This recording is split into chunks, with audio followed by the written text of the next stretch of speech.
Greetings, comrades! It is time to go over a very important topic that always shows up in both global and United States Regents exams. It's called the Cold War. This review will be very comprehensive, and it's going to cover everything from the Industrial Revolution all the way to the collapse of the Soviet Union and the years after the collapse. It's going to be a very comprehensive review. And it's going to, the goal of this review is for you guys to understand the Cold War and the reasons behind it. So, let's go, comrades. Alright, comrades, so, in order for us to properly understand the Cold War, it is important to examine a variety of issues which led to it. In other words, we must go to its roots, and its roots begin with the time period known as the Industrial Revolution. So, during the 18th and 19th centuries, Europe was going through the time period known as the Industrial Revolution. So, what was it? Well, it was a time period when major changes were happening in how products were made. So, more emphasis on machinery, less emphasis on manual labor. Let's take a trip to England, shall we? So, we will start out in the year 1750 at the very beginning of the Industrial Revolution. Why England? In order for those factories to operate, they needed certain natural resources, mainly iron and coal. Good news for England was that they had a lot of them. England would go on to use those resources to build large railroad systems and to power factories. So, as you know, England is an island, right? So, England's island geography also played a big role in its industrialization because it allowed England to easily ship their manufactured products around the world.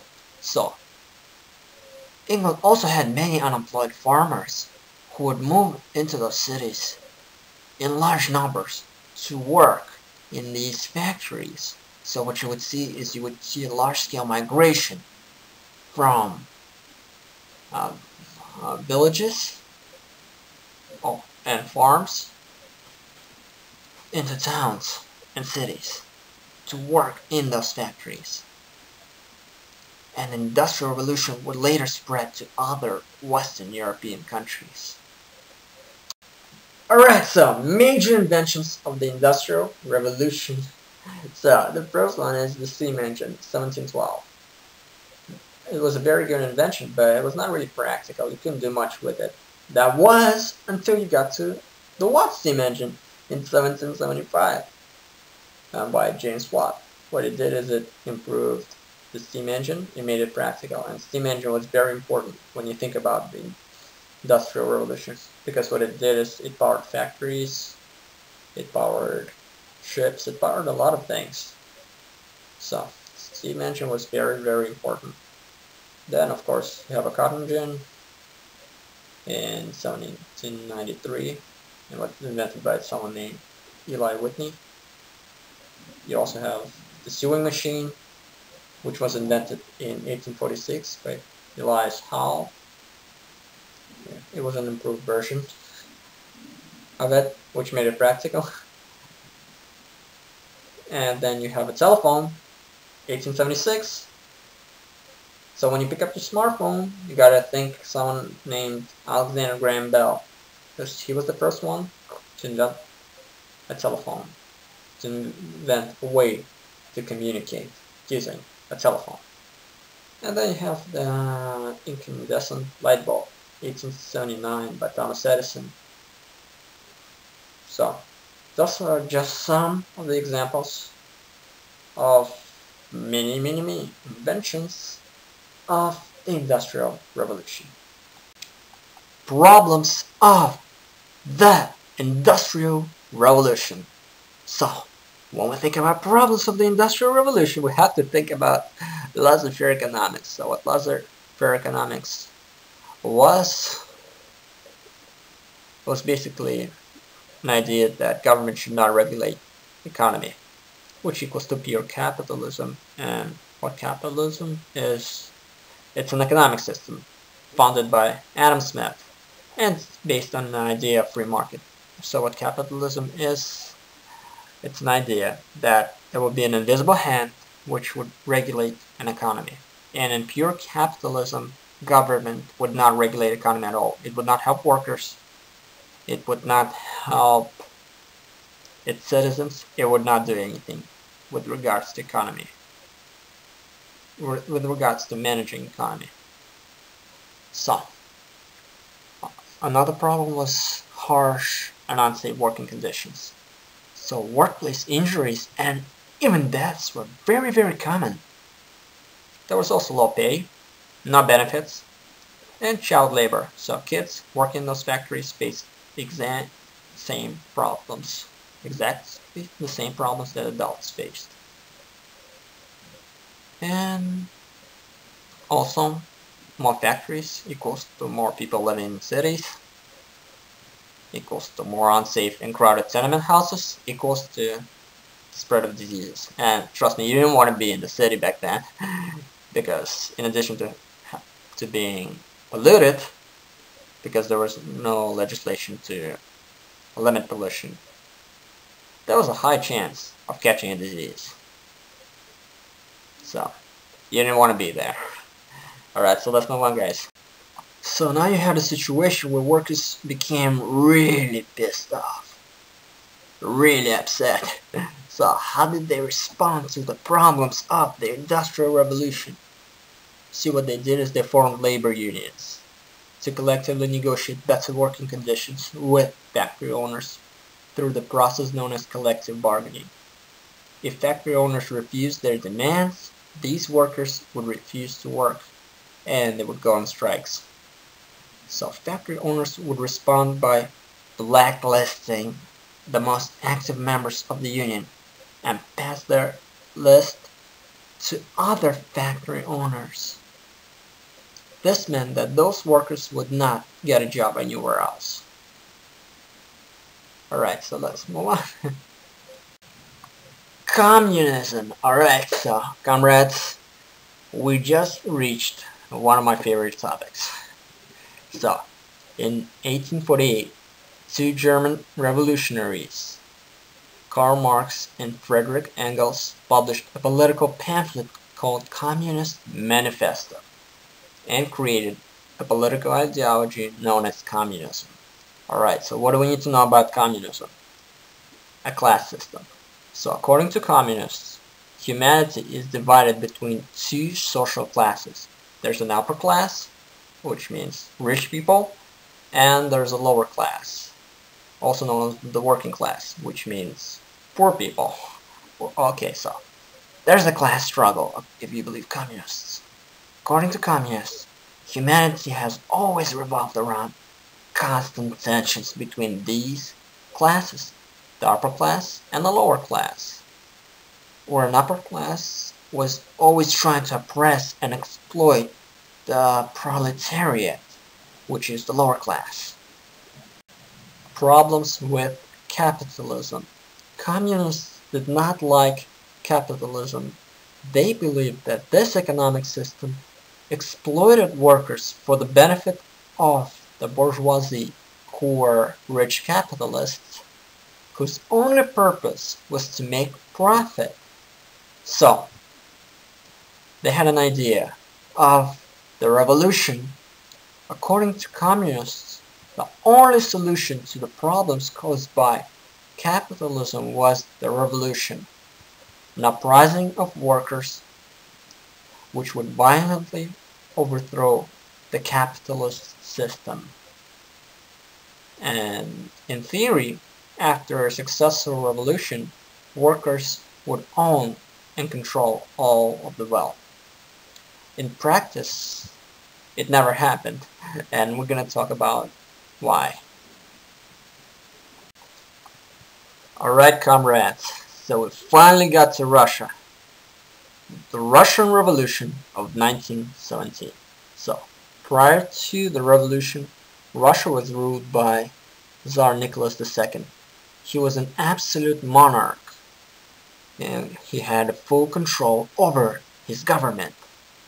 So most Russians were very, very poor, and they had almost no political rights, nor the money.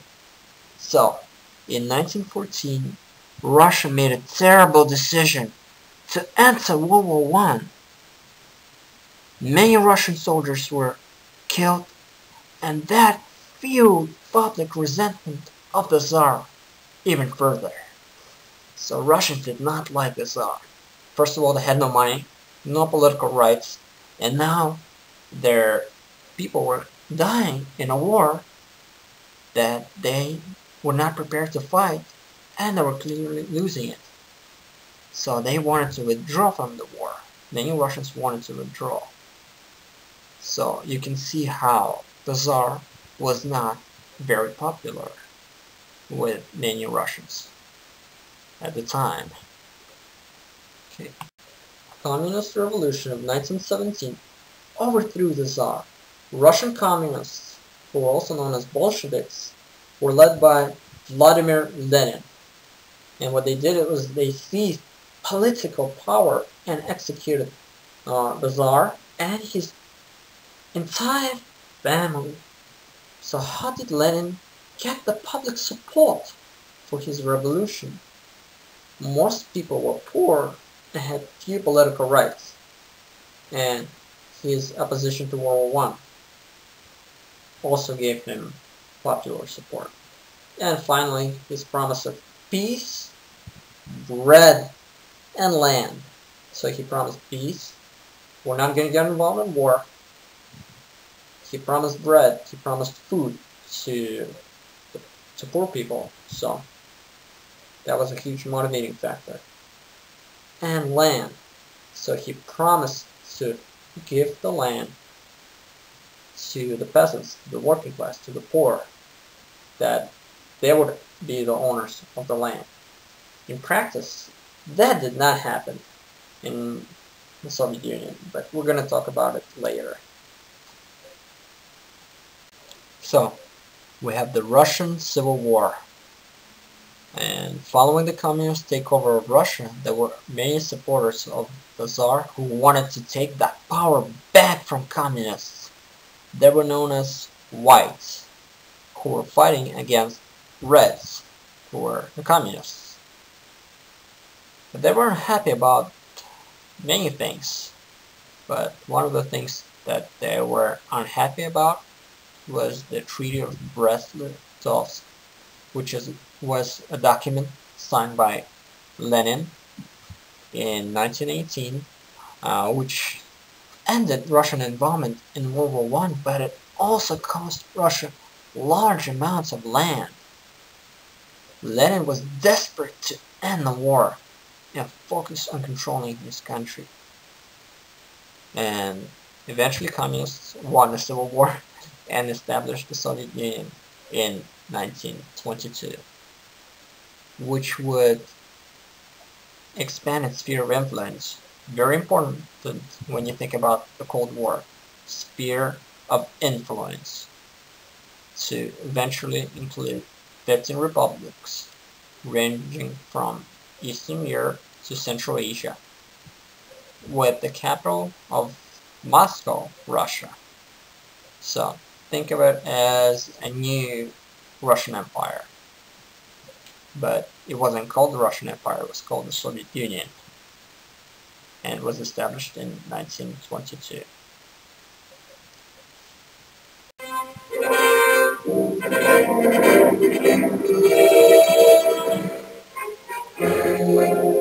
Okay, comrades, let's talk about the glorious Soviet Union.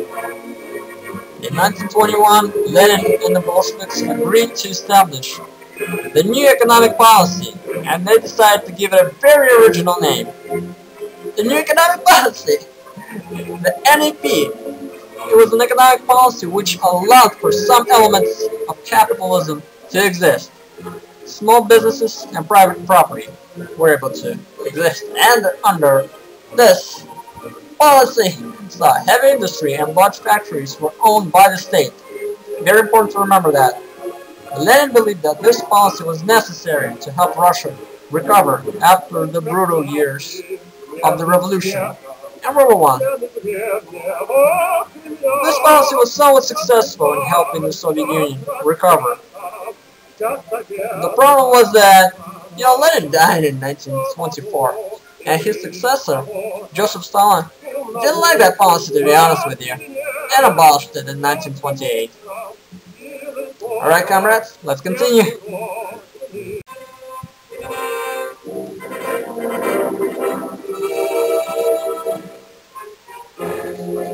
Alright, so let's talk about Joseph Stalin. So Lenin was actually a very nice guy in comparison to Stalin, who was way more brutal and uncompromising with his ideology. Stalin didn't like any form of capitalism, so he ended the NEP in 1928 in favor of a command economy, where government has a total control of all aspects of economy. The command economy is also a planned economy, where government plans how to run it. So think about it, government has total control over economy. This brings us to Stalin's favorite policy, 5-year plans, a series of economic plans designed to boost the heavy industry and farm collectivization, which we're gonna discuss later. So, that was Stalin, a true totalitarian leader. He was a dictator of the Soviet Union in every sense of that definition, every sense of the word. Alright, so comrades, let's move on. Forced collectivization. As we know, Stalin was not a fan of private ownership and was a strong believer in the command economy. He didn't want any private ownership anywhere in the Soviet Union. That includes farms. He didn't want private farmers, or kulaks, as he called them, to own farms and grow their own food as they please. Really? He wanted total control of the means of production. He wanted total control of the means of production. How did he accomplish this goal? He set up collective farms known as kolkhozes, where farmers lived with their families and were forced to collectively grow food, as was planned by the government. For the government, there were specific plans that they had to meet within a certain number of years. 5-year plans. Alright, so let's move on. Now let's talk about the lack of freedom in the Soviet Union. So, as we know, the Soviet Union had a totalitarian government, especially under Stalin. So there was no freedom of speech or press in the Soviet Union. No such thing. What if you resisted or spoke out against Stalin or the Soviet government? Not a good idea, guys. So, first, the Soviet intelligence service, the KGB, or what we're watching everything. Your neighbor, your best friend, your co-worker, a friendly neighborhood street cleaner. Anyone could be a KGB informant. Questioning the government could get you executed, or sent to Siberia to work in one of Stalin's labor camps, which was like a slave, basically a slave camp. Siberia is located, in the northern part of Russia. It's really cold out there. So, it's being sent back then, if you were sent to Siberia, most of the time, you would die. Most of the time, you wouldn't come back. I mean, especially if you weren't strong enough. Let's go. Alright, so let's talk about Holodomor. It's a very, very controversial topic to this day, and I would rather not cover it. But it does show up on the Global Regents, so we gotta talk about it. So, Ukraine considers it a national, tragedy and genocide, while most people in Russia don't consider it a genocide, and many will tell you it did not happen. Most historians, including the ones who make your Regents exams, do see it as a real historical fact, which is why we have to cover it. So what was the Holodomor? Stalin's campaign of forced collectivization of 1932-33 resulted in widespread famine in the Ukrainian USSR, because Ukraine was part of USSR back then. It was called Ukrainian Soviet Socialist Republic. So some estimates believe that as many as 7 to 10 million people might have died. We can't know for sure, but because a lot of those documents were destroyed by the Soviet Union, but those are just some of the estimates. Many historians believe that Stalin purposely starved Ukrainians for refusing to completely submit themselves to his authority. Again, we can't know for sure, but many historians do believe that to be the case. Alright, so let's move on.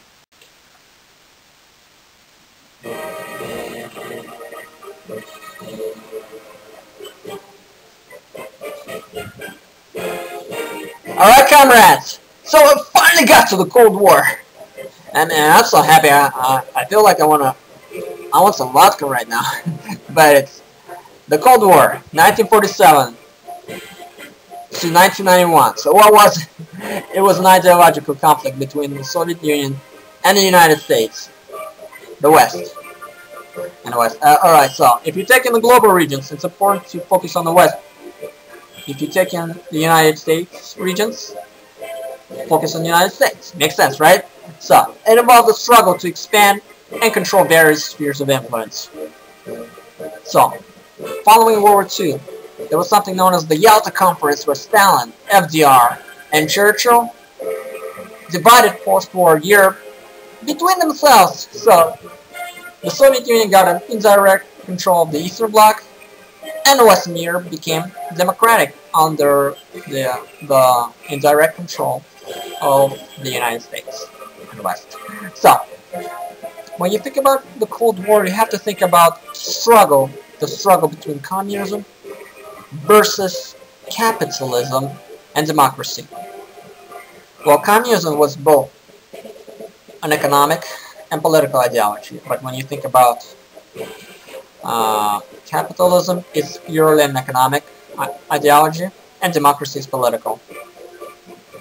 So, the Soviet Union believed that it was its duty to spread communist ideology and expand its sphere of influence. So, the Soviet Union wanted to spread communism, and the United States and its Western allies were strongly opposed to it. And in 1949, they created an alliance called NATO to protect themselves from any Soviet attack. So, they wanted to protect themselves. So let's say one country got attacked by the Soviet Union. In theory, all of the NATO allies had to protect it. So the Soviet Union saw it as a threat to its security, and in 1955, countered by creating a Warsaw Pact alliance. So comrades, as you can see, the Cold War was really heating up. Alright, so let's move on. Alright, so let's talk about democracy and capitalism versus communism. Democracy. When you think about democracy, you have to think about freedom of speech, free press, freedom of religion, right to vote and elect representatives, very important when you think about democracy, and the right to form your own political party. So, democracy, USA and Western Europe. So, capitalism, which is an economic system. You can own property and operate your own business. Prices are determined by supply and demand, and very little government interference in economy. So supply and demand. Let's say there is a demand for a certain product, and a lot of people want to buy it. What's going to happen is the prices are going to go up. It's going to be more expensive. But let's say there's a product that's not being sold for a long time, and the prices are going to go down. So that's supply and demand. So, communism. So political aspect. When you think about communism, you have to think about the Soviet Union, of course. And the Soviet Union was a dictatorship where people had very few rights. You couldn't criticize the government, not allowed. That was not allowed. And the press, when you think about the press, you have to think about the TV, television, newspapers, and of course the radio. The press was controlled by the government, and therefore there was no such thing as free press. And when you think about it, if the press is controlled by the government, do you think it's going to criticize the government? Of course not. So, and the practice of religion was heavily discouraged, and that's been the case in almost all communist countries. The practice of religion was heavily discouraged because the religion in itself is incompatible with communist ideology. So the Soviet Union had a one-party system. It only had a Communist Party. No other parties were allowed. So the Soviet Communist Party, it was known as CPSU, Communist Party of the Soviet Union, controlled everything. No other political parties were allowed to exist. Alright, so let's take a look at communism in its economic aspect. So the Soviet Union had a command economy, very important to know for the regions. The Soviet Union had a command economy. So what does that mean? It means everything was planned by the government. Prices, salaries, how much to produce, what to produce, and when to produce it was planned by the party leaders. You couldn't own and operate your own business, and no private property was allowed. Alright, so let's move on. When you think about the Cold War, you have to think about the policy of containment. So the United States believed that it had to do everything in its power to stop or contain the spread of communism. So think of communism as a disease, and it was seen as a disease which must be stopped at any cost. So there was something known as the Truman Doctrine of 1947. So President Harry Truman decided to give aid to Turkey and Greece so that they wouldn't become communists. So he decided to pay them so that they wouldn't become communists. And that was actually the starting point of the Cold War. Then you had something known as the Marshall Plan of 1948. It was named after the Secretary of State, John Marshall, who had an idea that the United States should give money to post-war Europe so that they wouldn't become communist. Of course, Western Europe was devastated in the war, and they accepted the aid, but Eastern Europe politely decided to decline, probably with some encouragement from the good old Soviet Union. Alright, so let's move on. When we think about the Cold War, we have to talk about the Chinese Revolution of 1949. So one of the factors which helped fuel the Cold War was the Communist Revolution in China, which happened in 1949. So nationalists, who were led by Chiang Kai-shek, were fighting against communists, who were led by Mao Zedong. And now I'm not going to go into too many details about it, but communists won. So one of the reasons why communists were able to win was because they got the popular support of the peasants by promising land reforms and food, which was very similar to how Lenin got the support for the Russian Revolution in 1917. So what happened after that? Mao Zedong became the leader of China, and one of his policies was the Great Leap Forward. So what was the Great Leap Forward? It involved rapid industrialization and collectivism. So it was very similar to Stalin's policies in the Soviet Union. Very similar. So as you can see, Mao Zedong borrowed a lot from the Soviet Union. And one of the achievements of Mao Zedong was that he was able to build one of the world's largest militaries, but China was now communist. So There was no freedom of speech, no freedom of press, no freedom of religion. Many people in China remained poor and died from starvation. And as you can see, communism was spreading. There was something known as the domino effect. First, there was Russia, who became communist, and now you had China becoming communist. So there was a real potential for communism to continue to spread to other countries. Sort of like dominoes. So, if you stack dominoes and you push one domino, the rest of them fall down. So United States and the West didn't like that very much. They didn't like it at all. Alright, so let's continue with China. Cultural Revolution. It was Mao Zedong's political policy with the goal to encourage loyalty to the Communist Party. It was similar to Stalin's terror of the 1930s. So, Red Guards would beat, torture, and execute anyone deemed an enemy of the state. Mao wanted to create a new and more loyal generation of Chinese communists. What happened was that the economy slowed down and people's standard of living deteriorated. So, something had to be done. So, there was something known as fourth modernizations. It was initiated by one of Mao Zedong's successors. So, his name was Deng Xiaoping. It was his economic policy.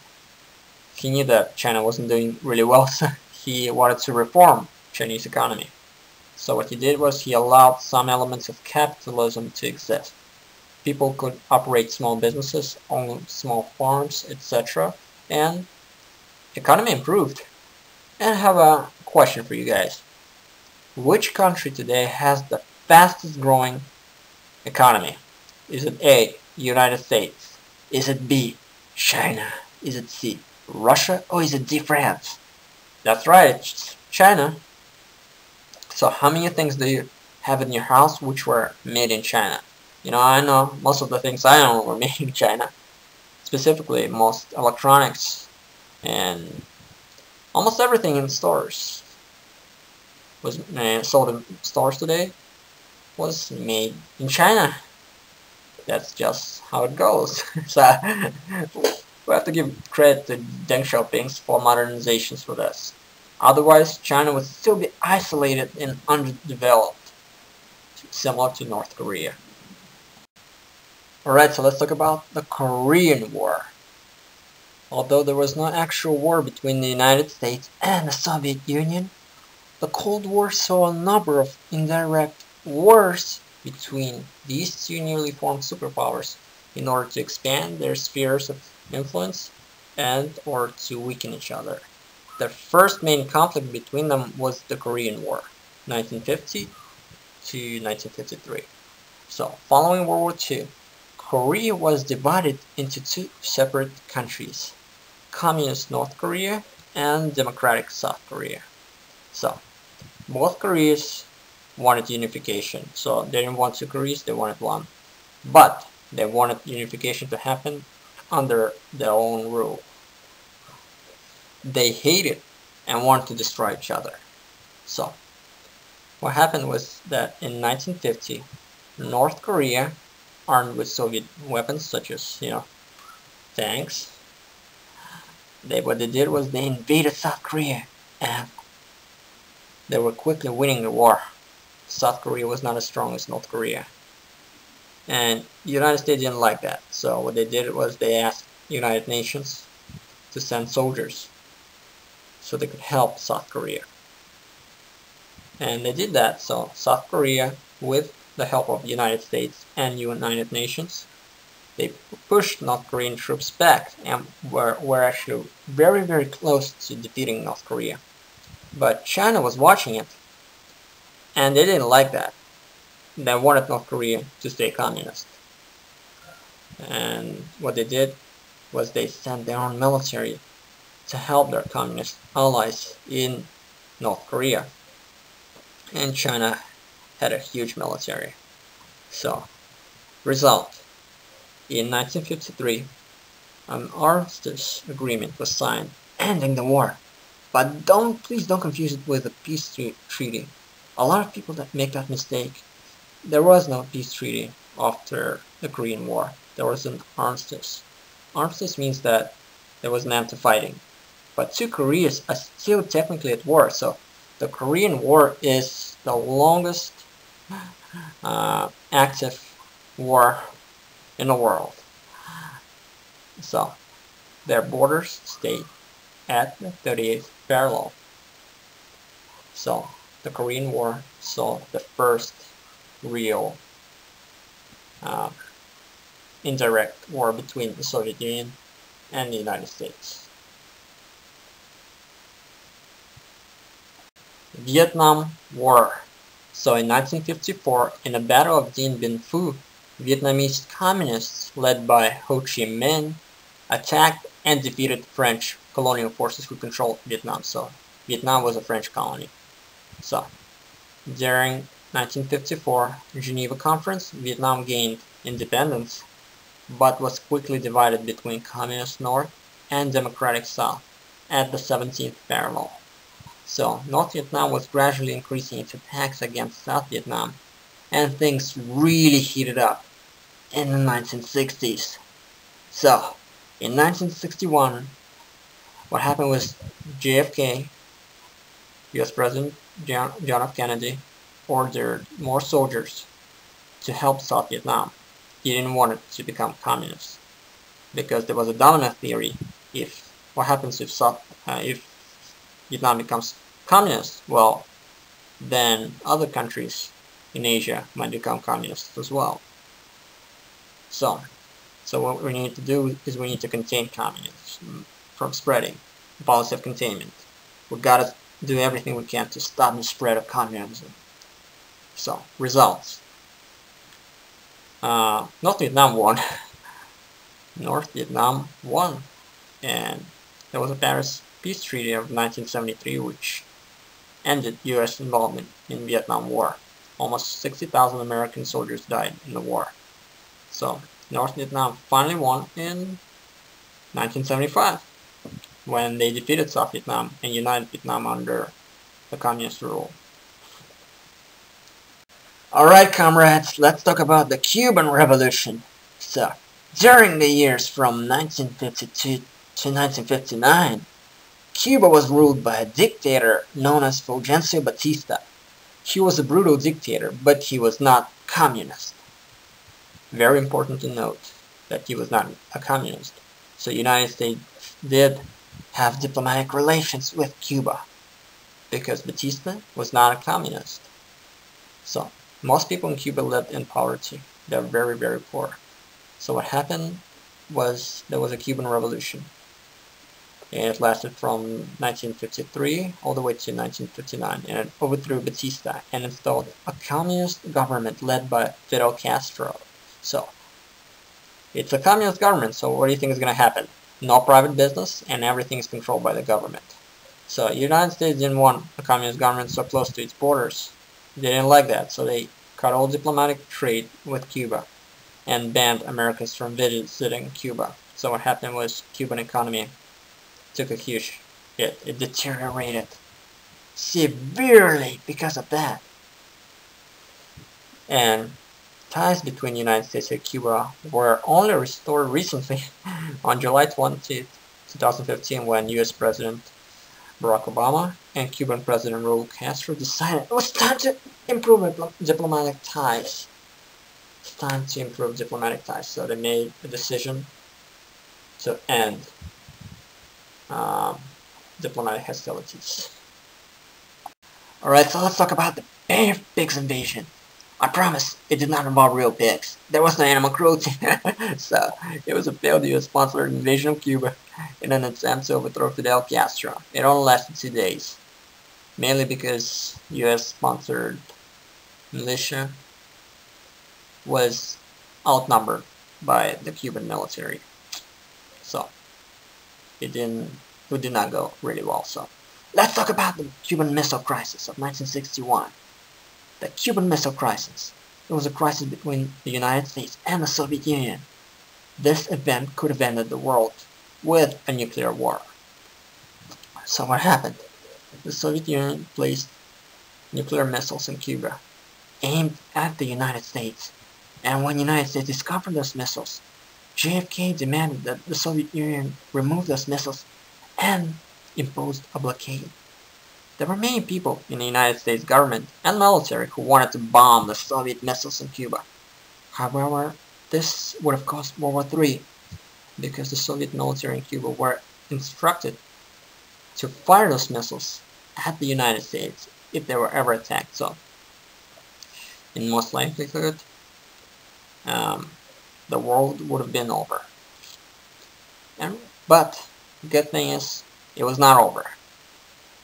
And the result, the United States removed its missiles from Turkey and Italy, and because if you don't know, the United States actually had missiles in Turkey and Italy that were aimed at the Soviet Union.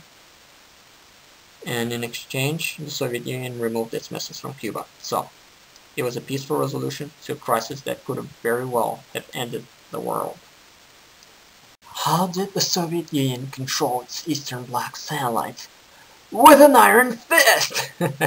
So, in 1956, the Soviet leader Nikita Khrushchev ordered the Soviet military to invade Hungary and crush their uprising against the Soviet policies. Hungarian uprising was brutally crushed. So, in 1968, what happened? There was another attempt to challenge the Soviet Union. So, in Czechoslovakia, many people demanded democratic reforms. They didn't want to leave socialism, but they wanted to reform it. They called it socialism with a human face.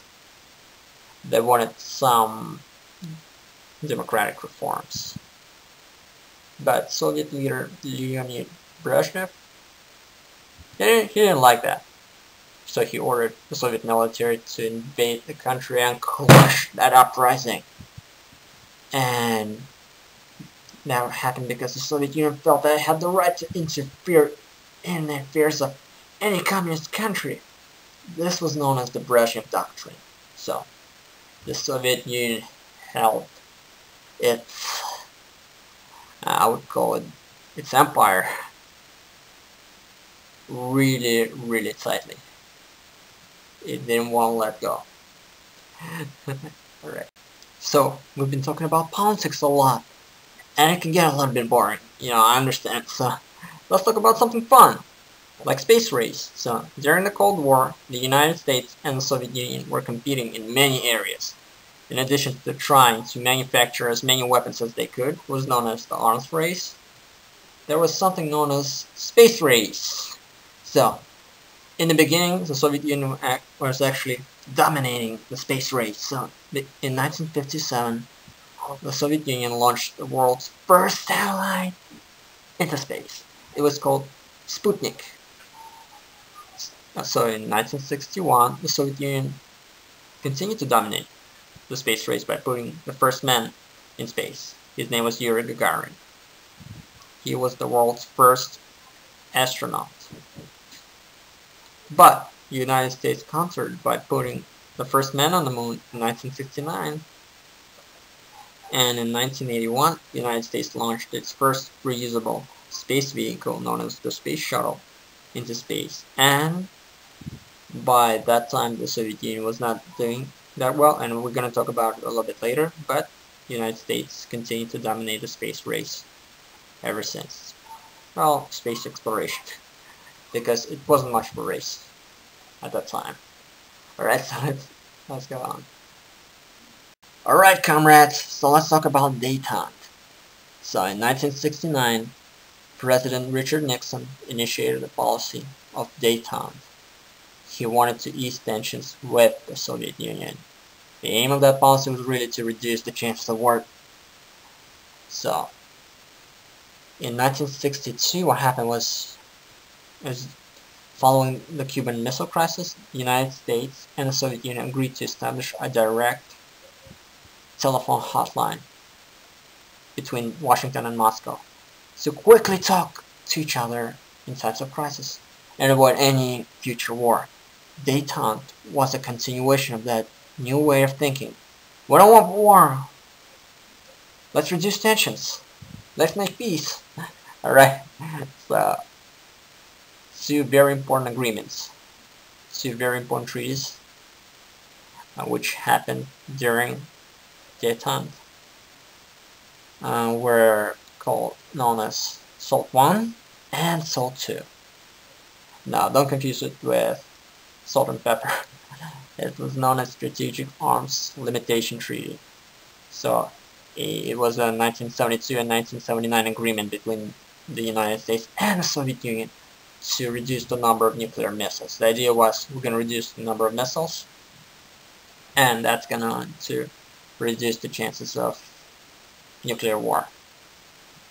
So evidently the Cold War was cooling off, which was a good thing. Alright, so this is heavy duty, guys. So the Soviet Union invaded Afghanistan in 1979. So in 1979 it invaded Afghanistan in order to overthrow Afghanistan's government headed by Hafizullah Amin, because they didn't like his radical reforms. Amin was actually one of the leaders of the Soviet Revolution of 1978, which was the Communist Revolution supported by the Soviet Union. But what happened was the Soviet Union felt that Amin's reforms and brutal tactics against traditional Afghan way of life, where he wanted to basically force communism on Afghan people, was going against its interests. So the Soviet Union invaded Afghanistan and overthrew Amin, and installed the new leader of Afghanistan by the name of Barack Kamal. The goal was to make Afghanistan into a true communist state and a Soviet satellite. The Soviet Union also feared that if they wouldn't invade Afghanistan, the United States would do it themselves, and they feared that the United States would place missiles in Afghanistan, which was close to the Soviet Union. Again, those fears were unfounded. There was no evidence that the United States was going to do it, but that was the crucial mistake that the Soviet Union made. And it was actually one of the causes for the collapse of the Soviet Union, because wars are expensive. And how did the United States react? The reaction was not good. The United States and 62 other countries boycotted the 1980 Olympics in Moscow. And what else? The United States also imposed various trade restrictions and began helping Afghan mujahideen, who were guerrilla fighters, and they began helping them with weapons and training. So the Soviet Union couldn't win this war. It was like Vietnam. It was a Soviet version of Vietnam. So, for example, in Vietnam, US soldiers were facing Vietnamese guerrilla fighters. Same thing in Afghanistan. The Soviet Union was facing Afghan guerrilla fighters, and the Soviet military was not prepared for that. About 15,000 Soviet soldiers were killed, and many actually defected and joined mujahideen against the Soviet military. So that was not good, guys, not good. And their morale was low, their economy was in bad shape, and the Soviet Union knew that they couldn't win the war, and they were forced to withdraw from Afghanistan in 1989. Alright, so let's talk about the collapse of the Soviet Union. So why did the Soviet Union collapse and break up into 15 separate independent countries? Number one reason was failed reforms. In 1985, the new Soviet leader Mikhail Gorbachev decided to initiate radical reforms within the Soviet Union. Those reforms were glasnost, which was increased freedom of the press and the speech. The Soviet media was now reporting real problems that faced the country, and people began to criticize the government. And that fueled public discontent with the government, so to speak. Perestroika. it allowed elements of capitalism. So small businesses, they were known as cooperatives. Um, although they were not completely independent, but they were allowed to operate, and that was done to increase the production of consumer goods. And both of those policies, glasnost and perestroika, failed tremendously, and were two of the causes for the collapse of the Soviet Union, perhaps two of the biggest causes for the collapse of the Soviet Union. But let's talk about how the Soviet Union did collapse under its own weight. I mean, they were trying to compete with the United States, win the war in Afghanistan, and maintain a strong economy at the same time. It's impossible. It's impossible. They couldn't do it. They collapsed. And when you think about the collapse of the Soviet Union, you have to think about nationalism. So many Soviet Eastern Bloc satellites, and even many non-Russian republics of the Soviet Union, they didn't want to be governed by Moscow, and felt increased courage to speak out against a weak Soviet Union. And Soviet Union of the 1980s was not the Soviet Union of the 60s and the 50s. The Soviet Union was weak, and they knew they couldn't just send an army into a country, a republic, and crush any nationalist movement. And that kind of fueled the breakup of the Soviet Union. When you think about the collapse of the Soviet Union, you have to think about lack of consumer goods. The Soviet economy was not designed to produce quality consumer goods, and without capitalism, there were no incentives for factories to innovate and produce better products. So as long as they met the plan, because remember, Soviet Union had a planned economy, and as long as they met that plan, they were cool, they were fine.